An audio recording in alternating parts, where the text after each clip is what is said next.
Europe 1, il est 8h55. Maxime Sutek. La morale de l'info, bonjour Raphaël Antoven. Bonjour Maxime. Elle s'appelait Emma Morano, c'était la doyenne de l'humanité. Oui. Emma Morano, c'était la doyenne de l'humanité.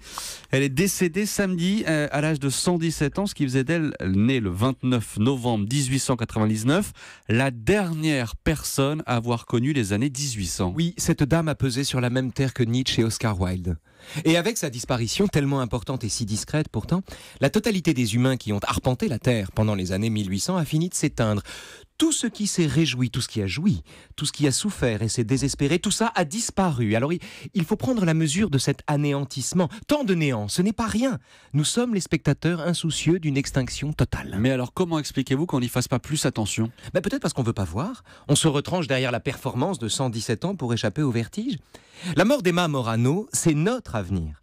Un beau jour de 2125, le dernier humain à avoir respiré au XXe siècle disparaîtra de la même manière, nous tous donc, dans une indifférence goguenarde. Et tout ce à quoi nous accordons tellement d'importance aujourd'hui aura sombré dans la longue série des soucis oubliés et semblera dans le meilleur des cas à nos descendants de vieilles simagrées d'acrobates au bord du vide. Tout tombe et on en est là. Alors vu comme ça, forcément, c'est un peu désespérant. Un peu. En fait, ça n'est désespérant que du point de vue de l'individu, Maxime. Entre l'infini qui le précède et le vide qui l'attend, la situation de l'individu n'est pas brillante, on est d'accord.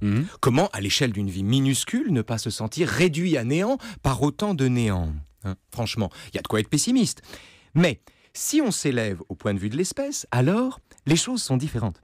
La feuille qui tombe a tort de se plaindre, explique Schopenhauer, car son cadavre fertilisera le sol. Elle se lamente sur sa fin prochaine, au lieu de trouver consolation en songeant à la verdure qui, au printemps, reviendra habiller l'arbre. C'est amusant, on trouve à peu près la même chose dans la Bible. Si le grain de blé qui est tombé en terre ne meurt, il reste seul, mais s'il meurt, il porte beaucoup de fruits. Exactement. Schopenhauer et Céline disent la même chose que Dieu. La vérité de ce monde, c'est la mort. Et il n'y a rien de désespérant là-dedans, car sans la mort, la vie étoufferait. Songez, Maxime, à la plage de Galets qui se trouve en contrebas de la promenade des Anglais. À Nice. Oui, vous voyez, bon. Va très bien. Eh bien, les galets sont constamment déplacés par les vagues, plus ou moins selon la houle. Et l'eau se retire toujours avec un bruit de baiser dans un concert de craquellement. À chaque ressac, tout a été déplacé et pourtant rien n'a changé.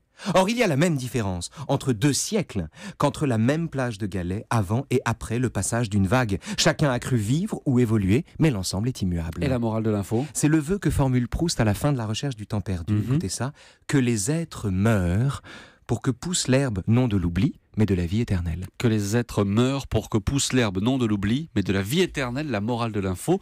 Merci beaucoup Raphaël Antoven. À demain.